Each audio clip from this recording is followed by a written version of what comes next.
بسم الله الحمد لله والصلاة والسلام على رسول الله. السلام عليكم ورحمة الله وبركاته. aad ayay maanta maalin aniga si gaar ah ii taabanayso oo taariikhi ah u tahay waa soo dhaweynta qaaliga ah ee degmada Maxaas iyo dadka reer Maxaaseed ay maanta igu soo dhaweeyeen degmadoodii Maxaas halgankan maanta socda ee dagaalka shabaab iyo khawaarijta lagula jiro ka hor ayay magaalo ahaan ayadu ay xor ahayd horta baahida airborka waxa keentay meeshii yareedo Maxaas aheedo go'needo jasiirada aheedo meel kale looga imaan karo aanay jirin in cirka looga soo degmo ogiye maanta horta Maxaas meeshii ma aha waata oo madaxweynuhu ku sheegayo oo inta dad ka timaadii habeen madow hadaad balweyne ka soo baxday iyo subax dad ka soo baxday inta ka dhaxle aad Maxaas imaanayso horta baahidii shalay Maxaas ay qabtay maanta baahiye ka duwan ay qabtaa sida aniga ay ila tahay ayalka iyo dhakhtarka iyo iskuulka iyo howlahaas iyo howlo kale ka waaweyn iyo dhismaha maamulka degmada iyo howlo aad u waaweyn socdo wasiirka arrimaha gudaha waa kii hadda halkan uga dhawaaqay Maxaas degmada ugu horeysay ee xoreynta kadib xarunta maamulka iyo maxaan ku raadayay dhismihii dawladda loo dhisay inay ayada koow horta ay tahay degmooyinka kale ama hadda laga xoreeyo ama horay xorha u ahaadaane dalka oo dhan insha Allah taala waa siman oo ay ka wada siman yihiin oo horumarka la xiriira ayaa dawladdu ay ka qaban doontaa fayskan dagaalka markaan ka soo jeesano waana si bilaabaynaayo meeshii hadba xorowdo wixii loo heli karo waa geenayna airborka aad codsateen Maxaas waa loo sameeynaa hadii ay laakiin waxaan idinka rabaa waa baahi dhab oo jirto oo dareenkeedu idinku weyn yahay sida mas'uuliyiintii madaxdii dadka hadlay ay u wada celceliyeen aan dareemayaa laakiin dhameystirka shabaab yaa asigana muhiimad kale oo weyn noo leh geedka kurdada la yiraahdo hadii aad kor intaad ka xiirto aad maxaa beerta intaad kor geedka aad ka fasho aad ka tagto xays yarna biri u yimaado kurda iyo meeshiisa kala ahaanayaan shabaab waa kurda jirid bixin u baahan yahay jirid bixintiisa reer Maxaas ciidan markay joogtana waa yaqaaneen عقيدة markay joogtaan ka hor ay inta isu sheegeen shabaab iska celiyeen nimankan aqeedada islaamka diinteena islaamka qiimaha badan ayay noogu soo gabadeen laakiin waxaan rabaa inaan idin sheego wadaadana maaha diinna shaqo kuma leh waa koox maafiya ah oo mara weyn oo diin soo hagoogatay waay maradiyan annaga inaan ka qaadna rabnaa dadku inay wada arkaan maafiyanimadooda burcad jidka taagan ee qaaticu tariiqa ah ee ay diintu ka hadashay waxay ka duwan yihiin male naftiyaan amaanka heleen maalkiyaan amaanka heleen dadkiyaan amaanka heleen sharaftii iyo karaamadii ciziga amaanka heleen diintiyaan amaanka heleen nimanku waxaan ku tilmaami karaa aniga waa imtixaan ilaahay oo dambiyada horan galnayna looga gudaaye haddana ilaahayna waa u noqonaa alxamdulillah kitaabkiisana gacanta midigtaan ku haysanaa nimanka ka been sheegayna waa iska dhicinayna hadii dalkani ay soo mari jirtay dawlad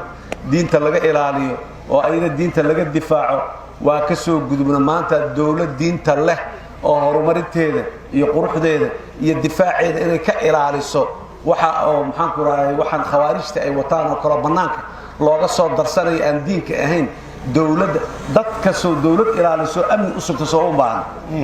diintuna intaas oo kale u baahan tahay hadii kale shaydaan kasta meelo inta ka soo galo warxan loo joogin ku darsana lagu darsamay ogolaameen ummad muslimiin ah sunniyiin ah oo sunnada rasuulka kaleey salaatu wasalaam ku toosan oo maxaan ku raayay maxaan ku shaafiiciyiin ah oo maxaan ku raayay ahlu sunna wal jamaa ahana kale leexmayna وحوجينا wixii banaanka laga yimiday iyo wixii meelaha laga soo dhordhoobay shalay iyo daraad yimidayna abka ummadan saaf laguma islaamin shalay xoog laguma islaamin qoorka gooyo laguma islaamin faham ilaahay uu siiyay rabitaankoodii ku islaameen maantana diinta intaasay ku haystaan boqolkiiba boqol muslimiin ku yihiin diintii aan ku qasbaan ninkan intuu ka yimid kumanaan sano ka hor ay sidaas kun sano ka hor ay sidaas ahaayeen waxay tahay maanta diinta lagu qasbaayo oo loo keenayo cusub maanta la keenayo kun sano tii ay soo haysatay ku dhasheen ku dhaqmeen aan ahayn diintana ilaahay nimcadiisa waaye waxyaabaha ugu horeeyo ilaahay nagu nimcaystay ka mid tahay uma ogolin in maxaan ku yiraahdaa dulmi iyo dulinimo loo isticmaalo qodobkaas aan ka korna marka khawaarijta علماتين دمانتين حديث الرسول عليه الصلاة والسلام يسفوين كود يسدوا قتل ما موافقان لقما آيات أخرس بدنا لقما حديث دليل شبدنا لكن حيتره ما الحن إلهيين أو وحي كانوا دينتو أي إرالسية ومحانكو إرادا يقدم أي محو آيدين عمرين كده ليان كرامة قفقة إرالمة مال كيسة يعد جيس شرفتيسه وحيابها ugu horeeyo asaasiyaadka diinta hal ilaaliyo ay tiri kamid tahay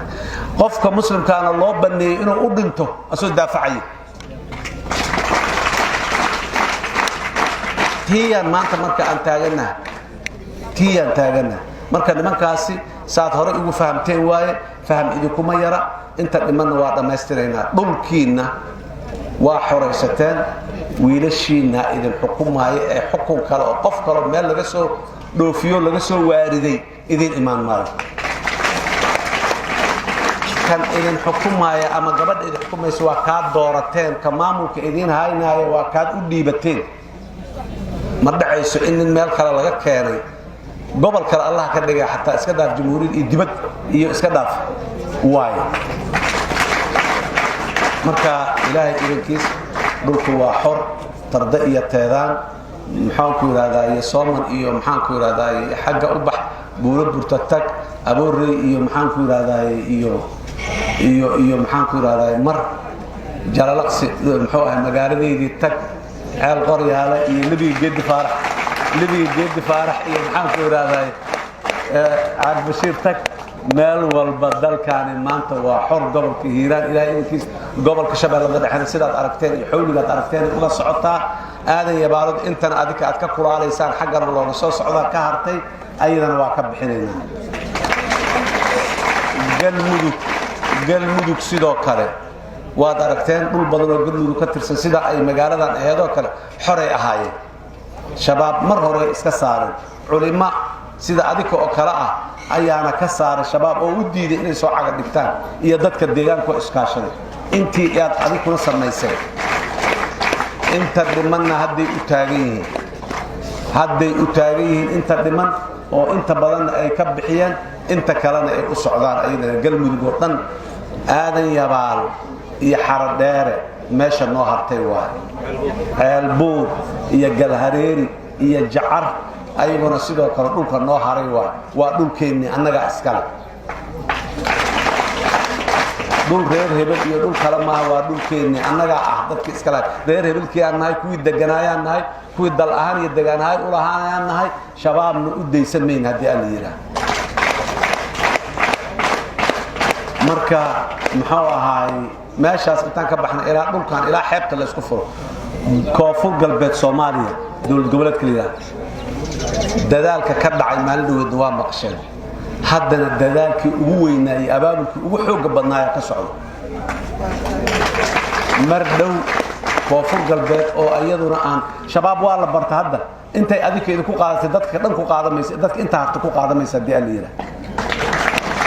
koonfur galbeed oo baabuurkii xamar ka baxa oo baydhabo taga oo kii baydhabo ka baxa oo xudur taga oo kii maxaan ku raabay baydhabo ka baxa oo sidii Soomaalida ganacsatay oo jirtay oo mandheero u taga oo kor iyo bari loo kala socdo mar dhow ay ilaahay idinkiis aydan arkaysa dadkeedii xawliga abaabulka ku wadaan aanan u leeyahay sidaas daraadii dawladda Soomaaliya oo aniga aan madaxweynaha ka ahay waxa ka go'an wax kala yeelkeeda shabaab dalka in laga waayo fikirkooda xunna in dadka laga waayo